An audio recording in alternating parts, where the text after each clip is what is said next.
Good Friday morning. What a weird and wacky week we had. We were on one day, off another day, on one day, virtual video another day.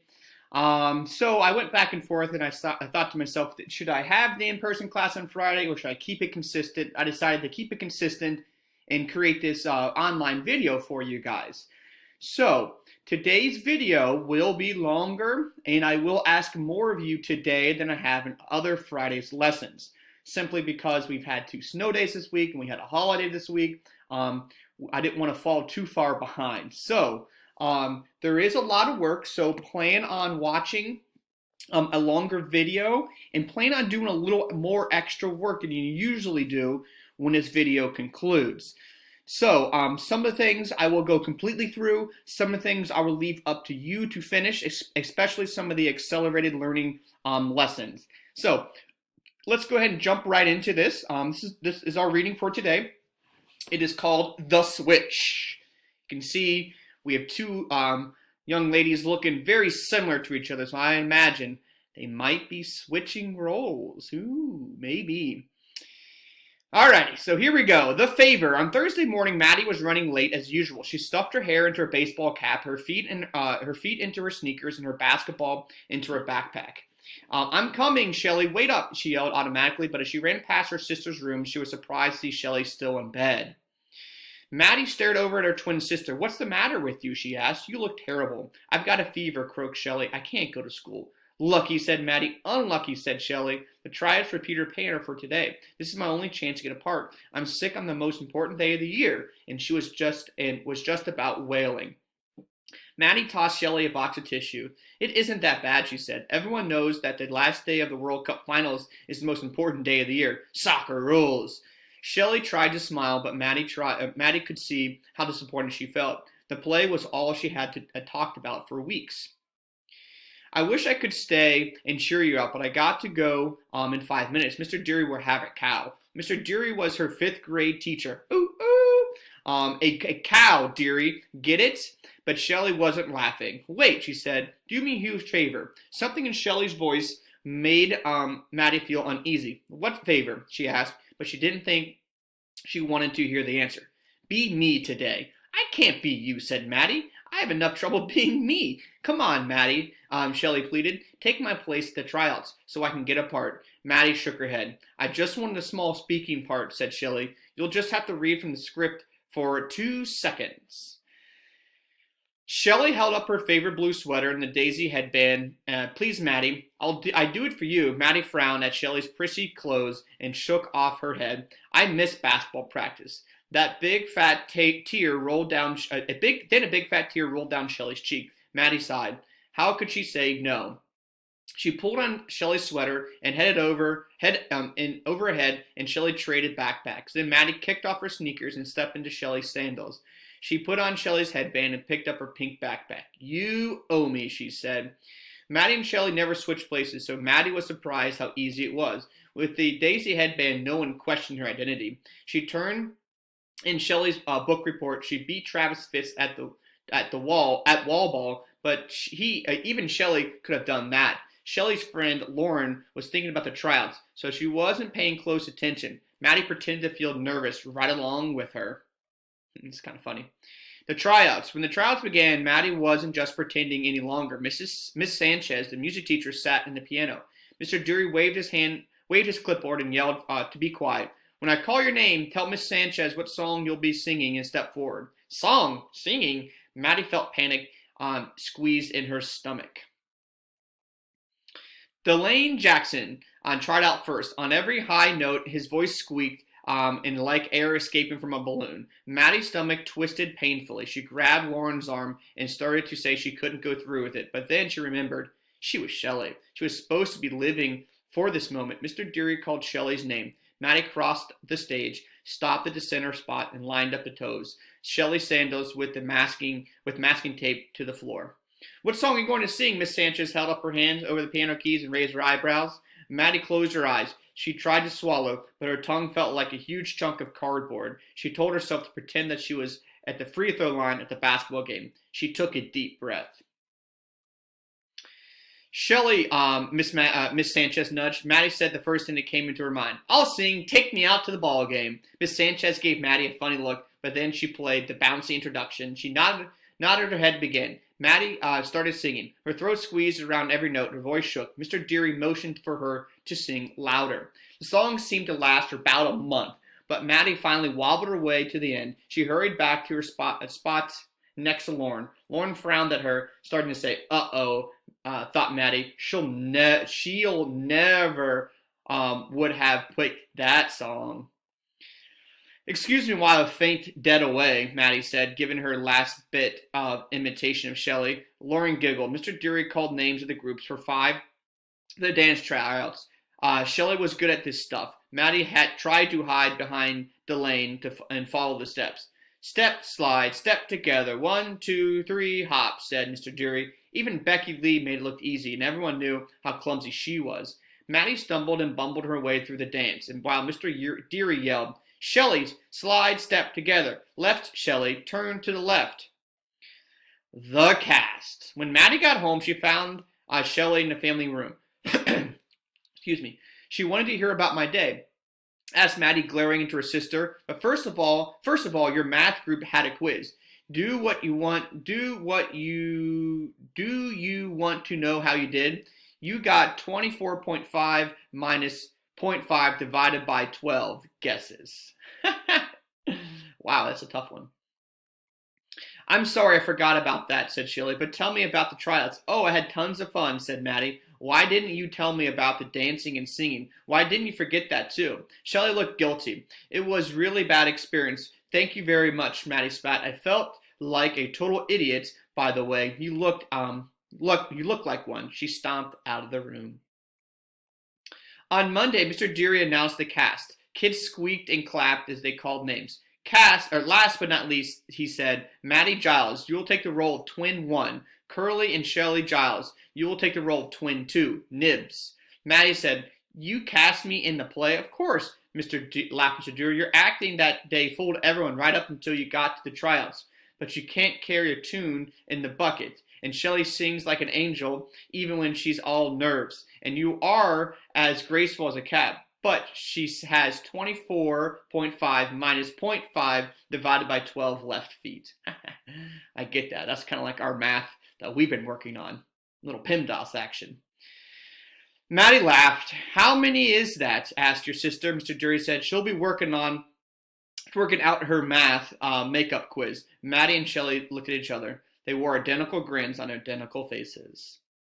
Realistic fiction. Realistic fiction explores real-life situations. Anyone asked a favor of you, this is real life, but some favors can be a lot of trouble, and you might even get yourself into trouble. For example, would you ever lie for your best friend or sister? In The Switch, Maddie is the only person Shelley can ask for the help at the place to take trial. Agreeing to the favor takes Maddie far out of her comfort zone. The story is a happy ending, but less understanding teacher might have changed the outcome for both girls. It's kind of funny. Do you guys know anybody that is an identical twin? Would you ever consider switching spots with somebody if you were put in a situation where you were the identical twin? My neighbor, Carl and Kevin, they are identical twins. They look dead on exactly the same. The only thing a little bit different is one combs their hair the one way and the other one combs the hair the other way. It's kind of funny. I can tell who they are now, but the first couple years I didn't know who couldn't tell how Kevin and Carl are different, but I know now. Maybe I'll ask them later today, have they ever switched places, and would they ever consider to switch places? They're actually both teachers in different school districts, so I wonder, like, one day one goes to one school district, the other one goes to the other school district, or maybe I'll ask, say Kevin is sick, maybe Carl can come in and substitute teacher for them. That would be kind of funny. You know what? Maybe I'll ask him to do that. All right, so that wraps up our first reading for the day. Like I said, we do have a lot of work. We have 2 math assignments, 2 reading assignments, 2 science assignments, and 2 social studies assignments. So we got a lot of stuff we want to get through today. So your video will be posted right here, okay? And in here, in this slide and in our afternoon slide, will have all your work that you need to do. You can also follow the video along as well. It'll also let you know. So let's start off in social study or in language arts. I'm going to open up some tabs, and I'm going to leave these tabs open so that way at the end I can kind of go back and show you what we need to do, kind of as a refresher. So the best way to do this is look for what is due on February 19th. Sometimes you guys can go over here in a calendar, and it'll show you in the calendar what's due. I think that's the best, most efficient way. But I know some people go about it differently. So forms of poetry and forms of poetry quiz, and poems as stories and poems as stories quiz. We'll start here. Like I said, I will go through most of this. If you want to kind of go back and reread and rewatch, you certainly can, because you can do that because you have all of these lessons already here. All right, so Beware of the Jabberwock. The poem Jabberwocky by Lewis Carroll is an excellent example of poetry's unique ability to highlight the sounds of words. This is one of the characteristics of poetry. We will watch this video, and they will show you how to do that. Jabberwocky.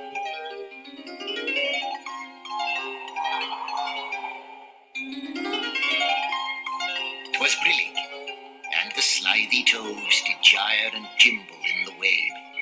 All mimsy were the borogoves, and the mome raths outgrabe. Beware the Jabberwock, my son, the jaws that bite, the claws that catch. Beware the Jub-Jub bird, and shun the frumious Bandersnatch. He took his vorpal sword in hand. Long time the manxome foe he sought. So rested he by the tum-tum tree, and stood a while in thought. And as in uffish thought he stood, the Jabberwock with eyes of flame came whiffling through the tulgey wood, and burbled as it came. 1, 2, 1, 2, and through the vorpal blade went snicker-snack. He left it dead, and with its head he went galumphing back. And hast thou slain the Jabberwock? Come to my arms, my beamish boy. Oh, frabjous day, callooh-callay, he chortled in his joy. 'Twas brillig, and the slithy toves did gyre and gimble in the wabe. All mimsy were the borogoves, and the mome raths outgrabe.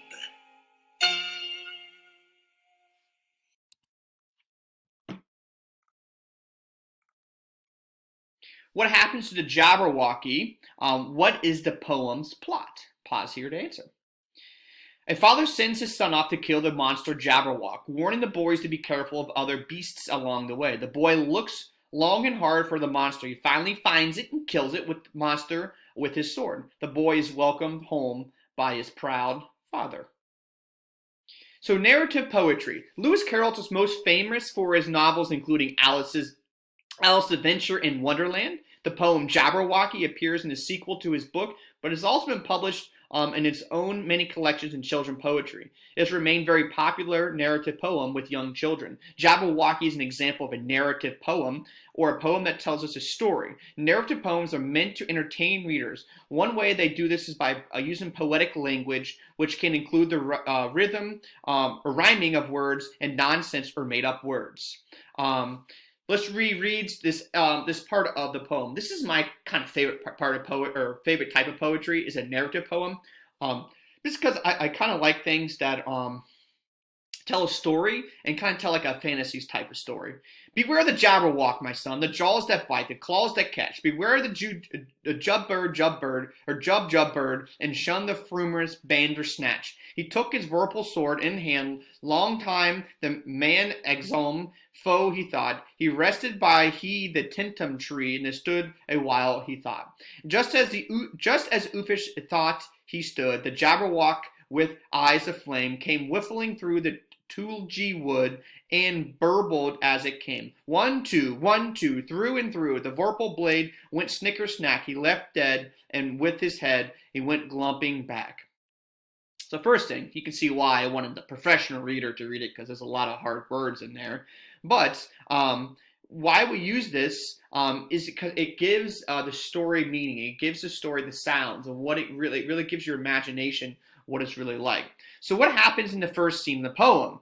The character, the father, tries to get to another character. B, the character father warns about another character, the monster, or the character's son begs to kill a monster. So he begs. He tells another character, his son, about the monster. What I want you guys to do, I want you guys to do these next several questions on your own. I didn't want to kind of click them and give you the answers. So, lyrical poetry. Not all poems tell a story. Some poems have more of a song-like quality rather than a storybook. These types of poems are called lyrical poems. They focus on feeling and personal emotions. Long time ago, lyrical poems are used as sung at poetry while the poet played a lyre, which is an instrument that looks like a small harp. Lyre comes the word lyre. Lyrical poems are very similar to the songs that we listen to today. So a lot of the songs we listen to today are simply, they're lyrics, they have words to them, and they're set to a tune. And that's just a form of poetry. So if you like music, you like poetry. If you like fantasy storytelling, you like poetry. And you know what? I like both. So I'm definitely a fan of poetry. So let's listen to this short poem here.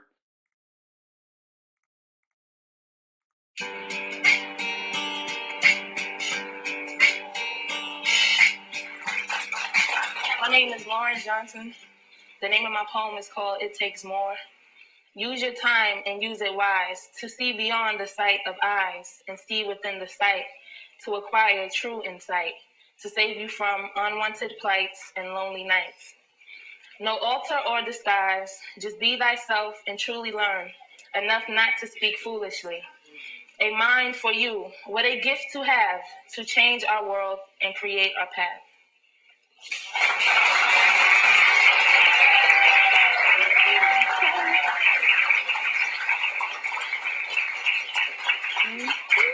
Certificate of recognition.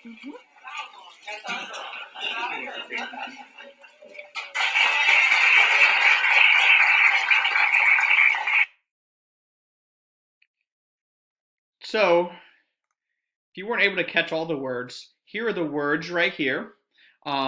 So what is Lauren trying to do with this poem? Tell a story, create feelings of inspiration with her message, or just to complain? So yeah, she's trying to be inspirational. I want you guys to go ahead and do the other questions that go along with this. Those are practice questions, so you won't get any, don't worry about getting them wrong and hurting your score. So speaking of score, I do want you guys to do the Forms of Poetry quiz. Okay, just because I'm working with you guys, I'm going to open up another tab. I know I explain this a lot, but I like to have multiple tabs open so that way I can kind of bounce between each assignment. And this is no different than doing that here. So I'm going to go ahead and log into our next assignment. And that's Poems to Stories. Another kind of story. How is a narrative poem different from a story? Good question. While narrative poems or poems that tell a story have many of the same elements, short stories and novels, they have much difference. The Pied Piper of Hamelin is a long narrative poem that was written in 1842 by the poet Robert Browning. The narrative is probably based on the folktale and excludes some shocking details. Here's a short part of it. Rats! They fought like dogs, they killed like cats, they bit babies in the cradle, they ate the cheeses out of the vats, they licked the soup from the cook's ladles, split open the kegs of salted sprats, made nests inside men's Sunday hats, and even spoiled the women's chats by drowning their speaking with shrieking and squeaking in 50 different sharps and flats. Shoo-wee! The town of Hamelin indeed is overrun by rats. It's overrun by rats. What I want you guys to do is I'm not going to play this whole 18-minute video with you. I don't think that would be useful of my time doing that with you. However, I would like you to sit down and take your time and listen to this this story right here about Hamelin. This is in another kind of story. It's in Poems of Story, and it's right here. So I would like for you guys to do that on your own rather than me just copying and playing it for you.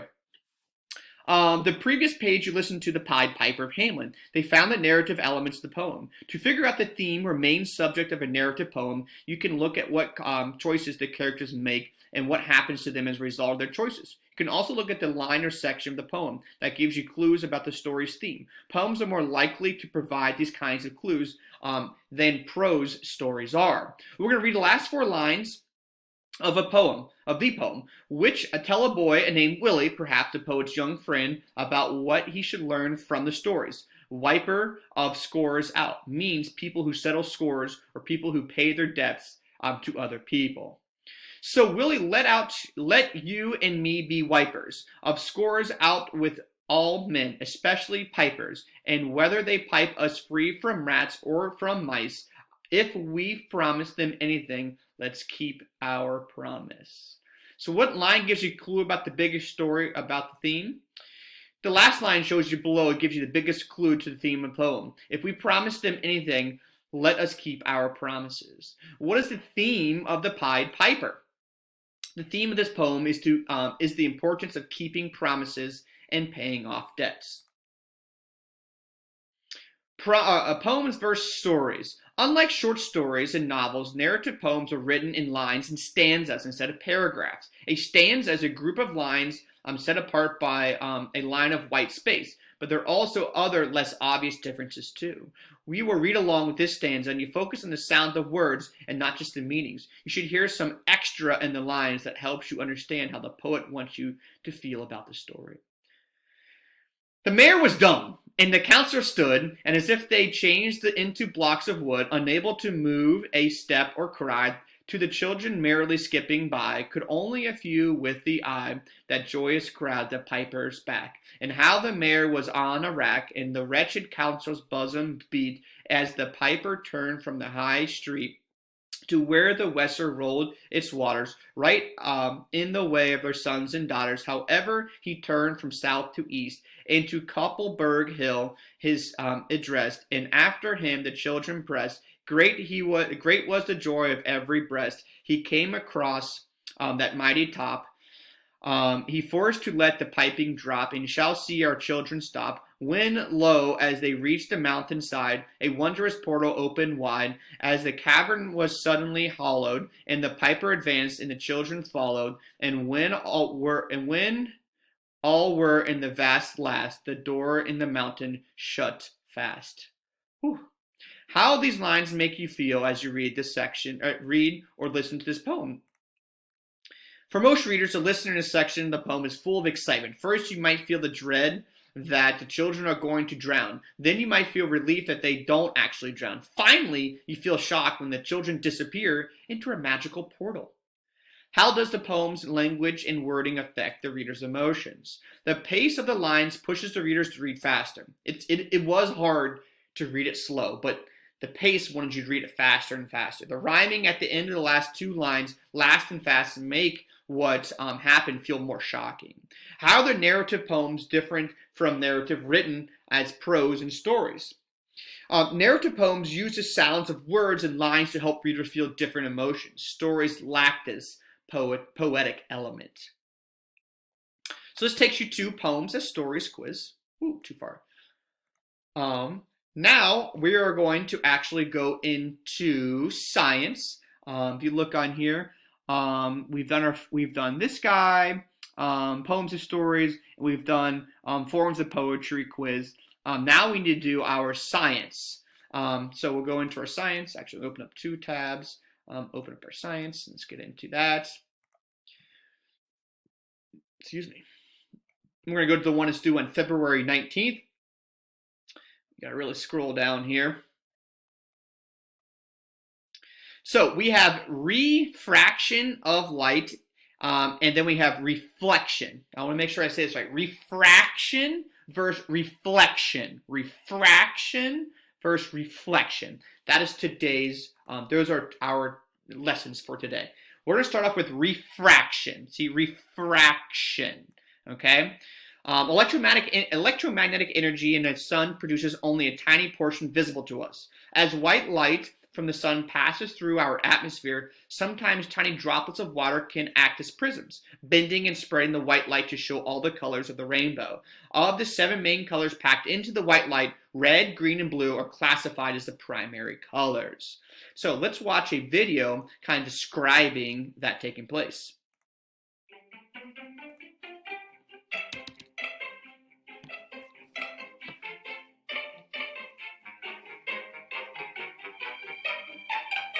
So bending, look at it bending. More bending. So refraction is bending. More bending. Lots of things bend. People can bend. Metals bend. Roads bend. Did you know that light can bend? Visible light from the sun is only a tiny portion of the energy emitted by our nearest star, the sun. This small range of wavelengths can be sensed by the human eye and interpreted by the brain. White light from the sun travels through space, then through our atmosphere as a transverse wave, where it illuminates the objects all around us. This energy provides us with the colors that enrich our experience of life. The different wavelengths of light detectable by our eyes provide us with 7 main colors: red, orange, yellow, green, blue, indigo, and violet. Of the colors of the rainbow, 3 colors, red, green, and blue, are classified as primary colors. These 3 wavelengths of light are fundamental to human vision. The other colors are classified as secondary colors. Light behaves differently when it interacts with different substances or media. When light comes in contact with an opaque substance, it will not pass through it. This opaque blue wall does not allow light to pass through. It does, however, absorb all wavelengths within the white light but one. The wavelength that corresponds with blue is reflected by the paint for all to see. Some substances allow light to pass through, but objects cannot be seen clearly on the other side. Frosted glass is translucent and provides light along with a sense of privacy. Transparent materials allow light to pass through to where objects can be seen clearly. A prism is an example of a transparent object. However, a prism's triangular shape bends the light passing through it, causing white light to spread into its component colors. When light bends as it passes from one medium to another, it is being refracted. Light moves through different media at different speeds. For example, as light passes from air through glass, it slows down. This is because the molecules in glass are more tightly packed than the air molecules. When light enters the glass at an angle, the change in speed causes the light to bend slightly as it changes from one medium to another. The refraction of light as it passes through air, water, and glass produces an optical illusion that makes the angled pencil appear to be disconnected, when in fact it is not. Magnifying glasses are shaped specifically to refract the light passing through so that tiny objects appear larger. Binoculars also refract light so that you can see distant objects clearly. Are you one of the lucky people on Earth who wear glasses? Yep, refraction again. When you see your optometrist, she performs a special exam called a refraction. This exam bends light in slight increments through glass until the perfect bend of light is found that creates a clear image for your eyes. This is your unique eyeglass prescription. So now as you look around you and continue with your life, you can notice how light's interaction with matter affects so much of what you see and experience.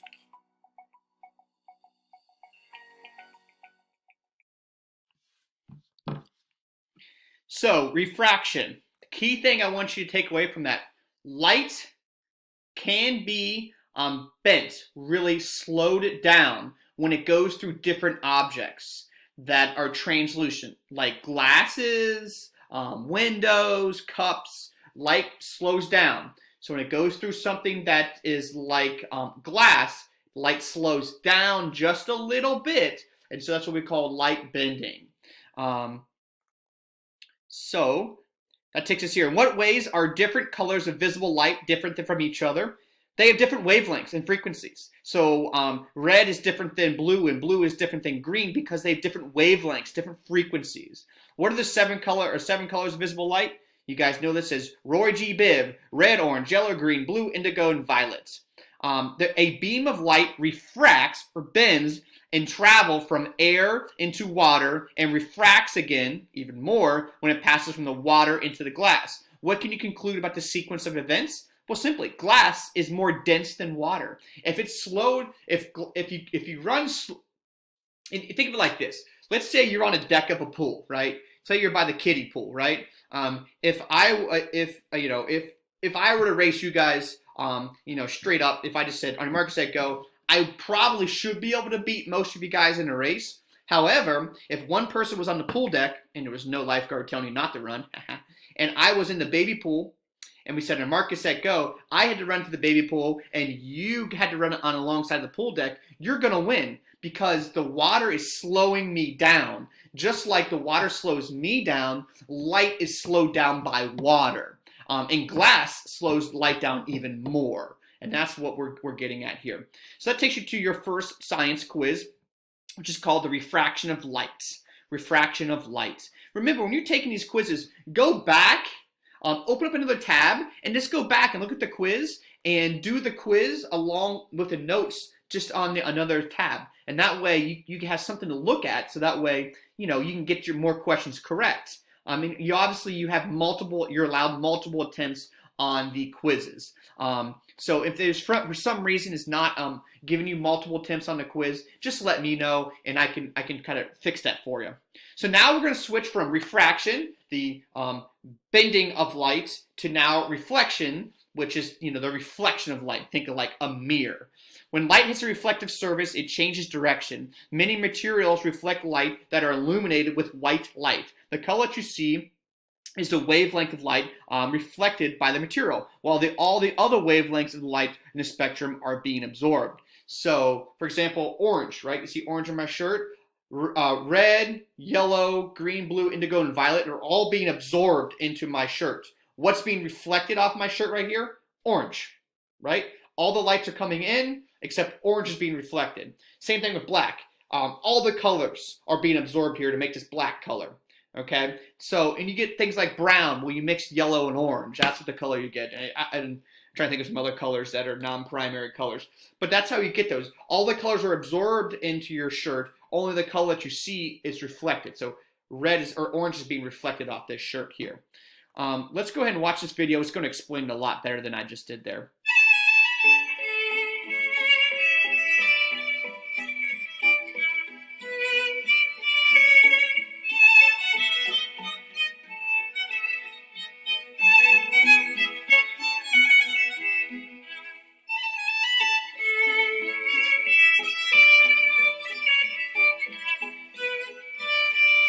We are surrounded by reflective surfaces in our daily lives. When light falls on a reflective surface, the direction of the wave changes and, reflects.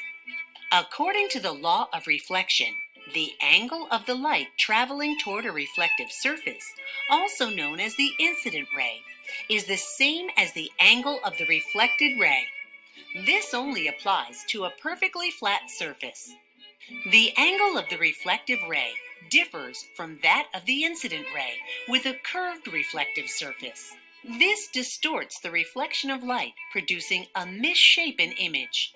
This is how funhouse mirrors work. Unlike refraction, where light passes through different media, reflection involves only one type of material. Can you think of a material other than a mirror that reflects light? Look around you. Everything you see reflects light. Well, almost everything. Some things produce their own light and are said to be luminescent. The screen on your phone is luminescent. Neon lights are also luminescent. Some organisms, like these plankton, are bioluminescent.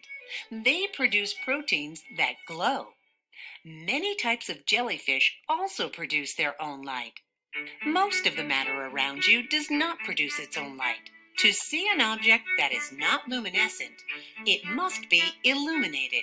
You can illuminate an object simply by turning on the lights. When this orange is illuminated, the white light shining on it is almost completely absorbed except for the orange wavelength.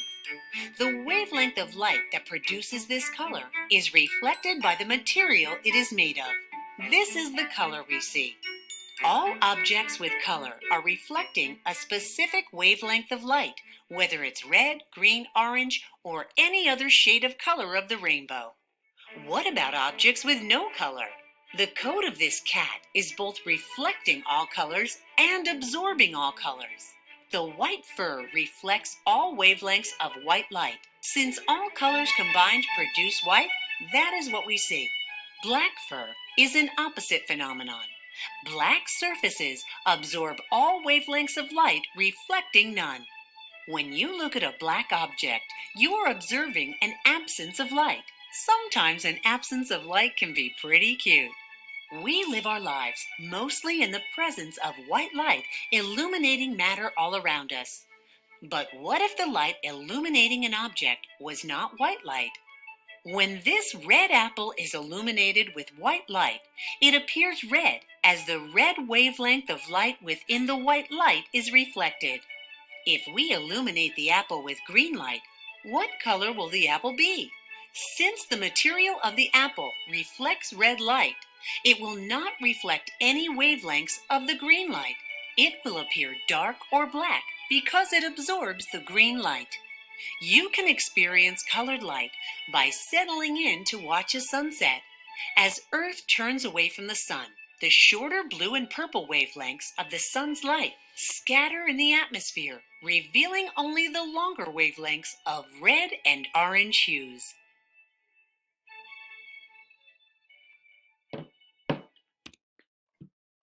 Can mirrors see into the past? Yes! The Hubble Space Telescope's reflecting telescope uses mirrors to see 10 to 15 billion light years away. Because it took that long for light to get here, it's seeing in the past. Crazy, huh? So anytime you go outside and look at the stars at night, you're actually seeing you're seeing into the past. You're seeing all the light in the past because that light takes 10 to 15 billion light years to get here. So you're seeing light that was created 10 to 15 billion years ago because it takes such a long time to get to us, light does, because light is so far away. So theoretically, all the stars we're seeing right now, they may or may not actually even be alive or burning still right now because that light is taking so long to get here. That light needs to travel to get to us, and then finally gets to us. It's the star could have blown up many years ago. We still don't know about it yet. Kind of a cool thing. What is white light made out of, and how can you tell what color an object is? I love this question. An object reflects lights of a certain color, like the orange. That your color reaches your eyes and absorbs all the other colors. Remember, all the other colors are absorbed into this part of my shirt, and only orange is being reflected into your eyes. Why is it necessary to use mirrors to direct light around a corner, or like an obstruction? Light only travels in a straight line. Light has to go in a straight line, so mirrors are used to angle the light. So it can go one way and then bounce off and go another way. Remember, the angle it goes in is equal to the angle it goes out. If it goes in at a 36-degree angle, it's going to bounce off at a 36-degree angle. If it goes in a 120-degree angle, it's going to bounce off at a 120-degree angle off a mirror or whatever you're looking at. What's the difference between refraction and reflection? Remember, refract was our previous lesson. Now, reflect is what we're doing right now. How are those two different? Refraction refers to the bending of light waves. They travel from one medium to another. Meaning, remember, the light waves slow down as they go through water. Slow down as they go through the glass. Reflection is when light rays bounce off some kind of shiny or smooth surface, like a mirror or a side of a car door or something like that.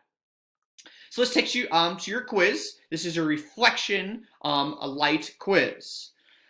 We have a couple more things that I want you guys to do. Let me open them up. I'm trying to do too many things at once. So next thing I want you guys to do is we need to go into your Online Academy 2021 course. One thing I want you guys to do is you're going to have to watch this video on your own. And this will be the mini mystery science. This is in discussion. You look over here where it says discussion.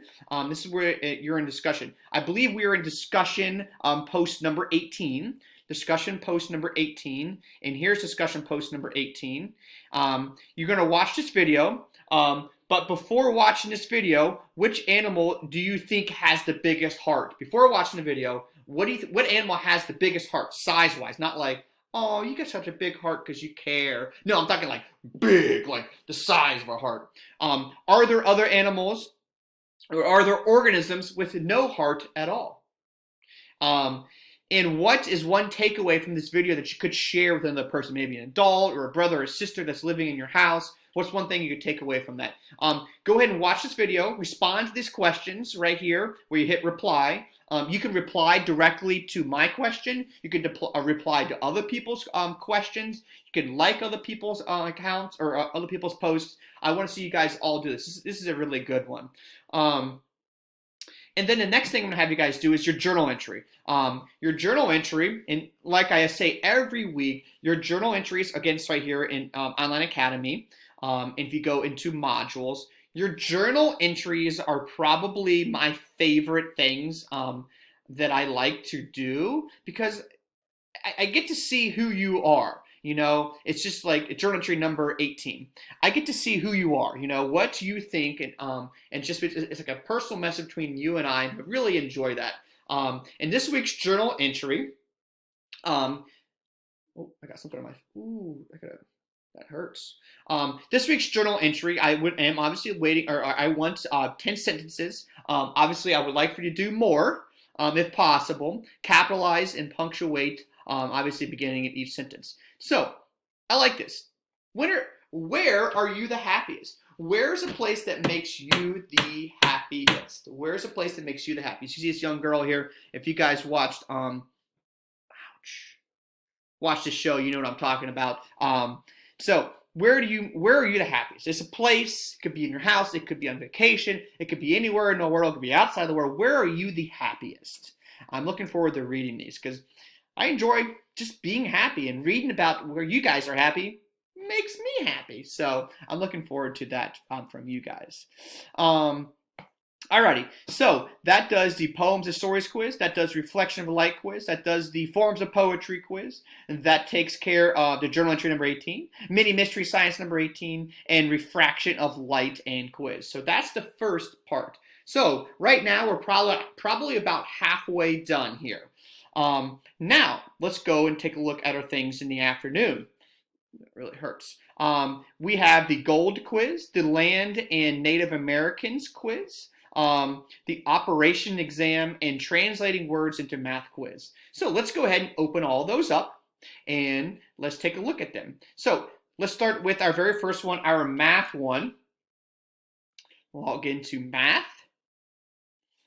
I like this. 3 plus 2 is 5. I wish all of our math problems were like that. We're going to go to the one that's due on February 19th. And we'll start right here. And that's just the Operation exam. Alrighty. So I'm going to turn on my math camera. Oh, did I leave it on? Oh, there it goes. I'm going to turn on my math camera. Give me a second here. I actually have to join Cisco WebEx just because I got so many cameras going. I have a camera of my face, and now I need a camera of me doing some work. It's it's kind of hard doing some of this sometimes. Ooh, well, I was like, no way, I'm out of paper. Here we go. And turn the light on. Get some pens and paper. Here, start video. So can we see? Okay, now you just see me. Let's see. Doobie-doobie-doo. I'm trying to get to a different camera. Bear with me here. What if I did this? Maybe that'll change it. Oh, that really scrambled my video. Okay, let's see if I can. Everything's plugged in. Bear with me here. Technical difficulties. Camera settings. Camera. FaceTime. HD.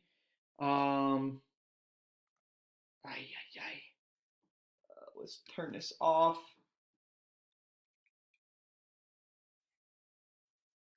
Unplug. Sorry, bear with me, guys.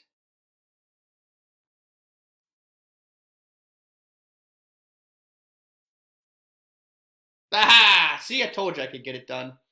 Alrighty. There we go. Okay, so I'll kind of just switch back and forth. But for this quiz right here, operation exams, what I want you guys to do is really focus on this phrase right here. Please excuse my dear Aunt Sarah. Okay? Obviously, I changed that. Sometimes it says Sally, sometimes it says Sarah. But I want to say Sarah because we have a Sarah Bentley in this class. So, again, this goes parentheses. That goes number 1, exponents, which we haven't done, we won't do for a while. And then we do multiplication comes 3rd, then division comes 4th, then addition is 5th, and subtraction is 6th. That's the order we do things in. We go in this order. We look for things that are parentheses, exponents, multiply, divide, addition, and subtraction. That is PEMDAS, okay? I want to do a couple quick, I'm going to actually preview this. I'm going to do a couple quick questions with you. I'm going to go down to, let's do something like question number 8 because it has both brackets. I'm going to change the numbers. You know, if I change the numbers too much, it's gonna really, it might change the answer. The answers won't be as neat. So what if I changed, let's do, if I did, let's say 36, I'll show you the question again. 36 divided by brackets and parentheses. Let's do 18, let's do 9, minus 3, parentheses times 1, and bracket. Okay, so now you guys can see that. PEMDAS, right? So PEMDAS, we need to do parentheses first, right? We have parentheses here. Here are our parentheses. We have to do this first. So 9 minus 3, that is 6. That means we need to now cross out the parentheses because we've got that answer. We bring everything else down. We bring down this bracket that was right here. We bring down this multiply sign that is right here. And we bring down this 1 that's right here. And we bring down this bracket right here. Then we bring down this dividing sign here. And we bring down that 36 right there. Now, we still have parentheses, aka brackets here. So we have to do 6 times 1. Okay, 6 times 1, because we're in brackets, we can't do in division yet. 6 times 1 is 6. Since we answered that, we can cross off our brackets, and we bring everything else down. We bring down our division sign, and we bring down the 36. And 36 divided by 6 is simply 6. So that's how you would do a PEMDAS problem. Parentheses, exponents, multiply, divide, addition, subtraction. We won't have any exponents right now, but we will have the rest. And that's how you would get to do some of those. All right, hopefully you found that helpful. That's for your quiz there. That's your operation exams quiz.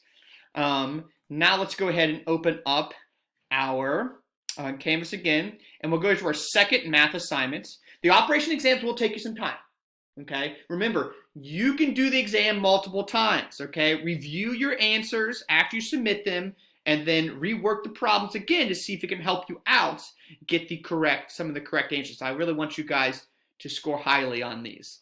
The next one we're doing is translating words to math. Hello, this is fun stuff. Okay, so I'm actually going to turn this camera off, see if I can get that to work again.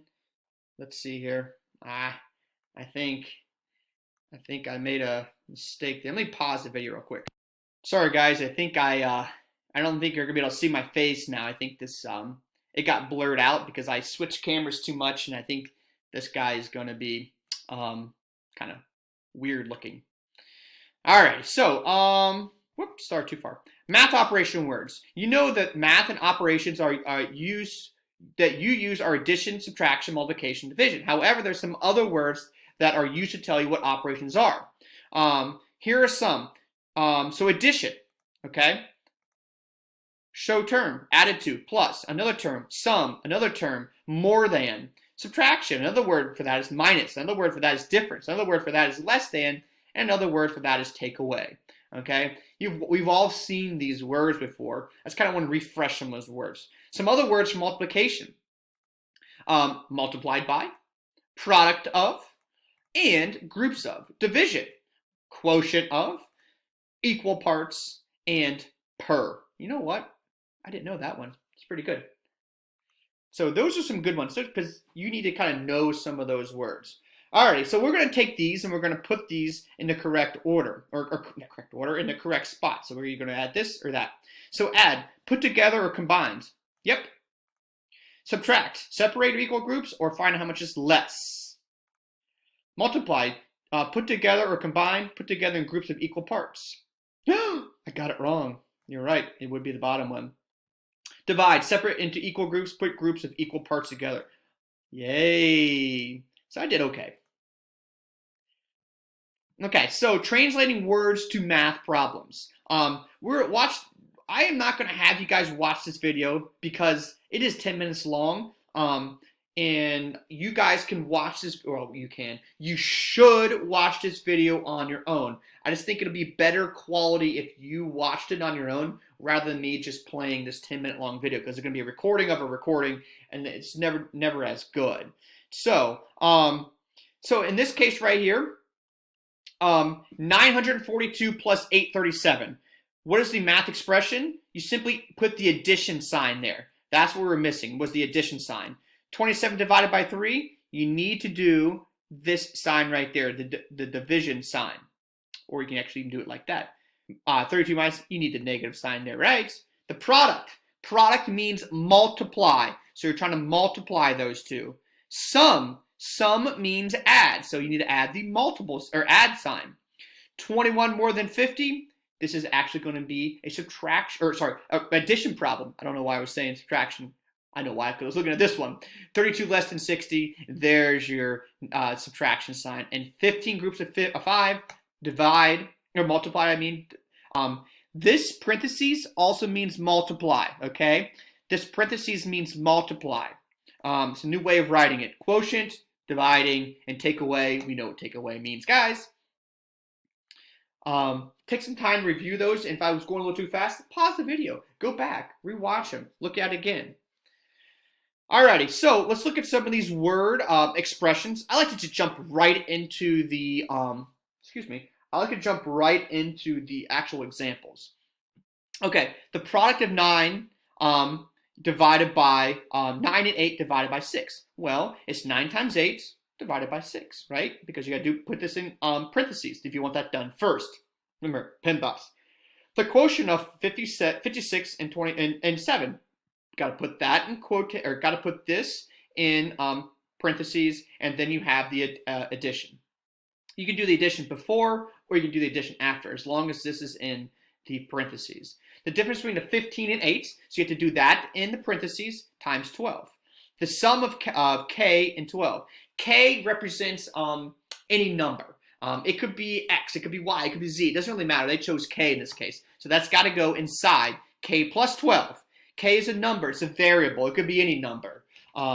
So that goes inside the parentheses. Remember, if you want something done first, put it in parentheses. You guys can't see my face when I'm doing this. Sorry about that. I forgot I messed the video up. 19 minus the product. So of A and 3. Again, you got to put A and 3 multiply inside the actual parentheses, and then you do the 19.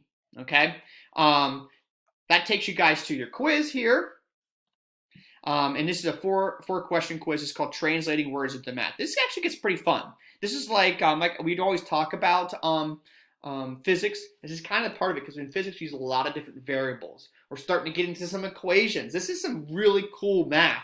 Think about where we started off this year, just doing multiplication facts, to now We're not even using numbers. We're using letters. What a tremendous growth you guys have done this year. So I'm proud of you guys for really jumping up to the plate and really trying some of this hard math. Okay, now let's take a look and transition here to social studies. We still have 2 social studies assignments that I want to go through. So 1, 2 more tabs, and I believe I can turn this off. And I think if I turn this off, I can get that video back. Ooh, end meeting. Oh, that's what I started a meeting. Come on, will it work now? Let's see here. You know what I'm gonna do real quick? I'm gonna pause this. I'll be right back. Sorry guys, no luck with the picture of my face, but I promise you, I'm here. You can hear my voice. Sorry about that. I think once I switched over to my other camera, it really caused an issue that I was not anticipating. Let's see here. Yeah, even if I even unplugged that other one, I'm really sorry about that. I know you guys all are yearning to see my face. Instead, you have like this purple green screen where you can't see my face. Sorry about that, ladies and gentlemen. But you can see my computer screen. We're going to go to social studies. So we're going to go to the assignment that is due on February 19th. And, whoa, it's a lot. If you guys are doing the math right, you can see we are almost done with our very first section of our social studies. So that means next week, I'm only going to have 1 social studies assignment for you guys for next week. So a little rejoice there. Another big rejoice is gold! Give me that gold! So the Erie Canal, ouch, I kicked my foot. Ooh, that hurt. We're celebrating, I kicked my heel. What makes the Erie Canal so special? Because it goes to Ohio? No, a little bit more important than that. The Erie Canal is the most famous and successful of American early canals. It linked Lake Erie with the Hudson River, and the Hudson River with Lake Champlain. The canal is breathtaking in its expanse of workmanship. So if you guys ever get a chance to go up the Cleveland area, a little bit northeast of Cleveland, ask your parents, hey, do you mind if we take a peep at the Erie Canal? That is where it is. It's over 363 miles long. Here's a picture of the Erie Canal. Back in its heyday, the thing was bumping and rumping. It was going all over the place. It was great. Its builders had to overcome rivers, swamps, hills. Local laborers and Irish immigrants helped build the canal. They were paid 80 cents per day for working between 10 and 12 hours a day. Ugh. So if they got 80 cents per day, right? So if they did 80 cents per day, let's say they work 12 hours, right? 12 hours divided by 80, that's 15 cents an hour. Hello, that is not enough money, 15 cents an hour. Work began on July 4th in 1817 and finished 2 years ahead of schedule in 1825. So you got to think about it. That is pretty impressive. I can't even grab my screen anymore. What's going on? Okay, there we go. Sorry about that. The Gold Rush. Who was John Suter? In the 1840s, people were slowly moving into the California territory by wagon and ship. While San Francisco was slowly gaining population, the rest of Cali was new and uncharted land. Soon to be a state was being explored, and no more than a couple years later, it would be on the place in everybody's mind. One of the most important people involved in the beginning of the Gold Rush was a man named John Suter.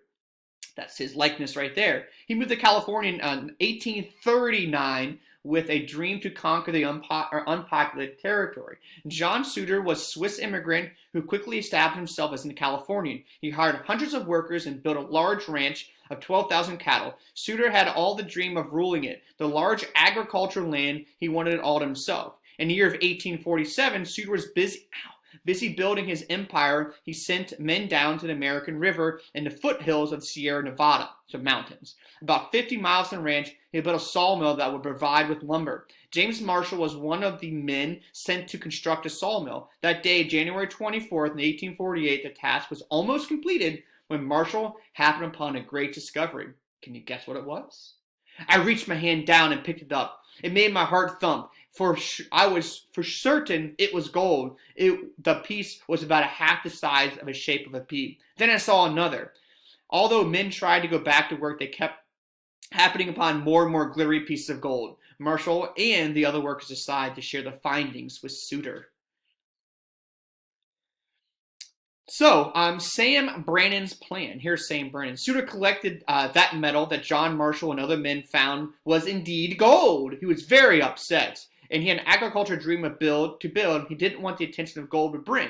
Suter and Marshall decided to keep the gold a secret so other people wouldn't find out, and Suter could continue to build his fortress. Yet the West was full of stories and just waiting to be told, and soon the news traveled across the countryside. But people were not yet motivated to search for their own gold. They heard a tale, and it was just another story. While all this was going on down in the valley, in the city of San Francisco was bustling. Sam Brannan was a merchant working in San Francisco at the time. He had heard a wild tale of gold. Unlike most people, he decided to investigate for himself and what he thought was the real thing. Brannan knew that the gold could be very profitable, but he just needed a plan. Sam decided to show proof to the people of San Francisco. I think I'm going to need to pause that right there.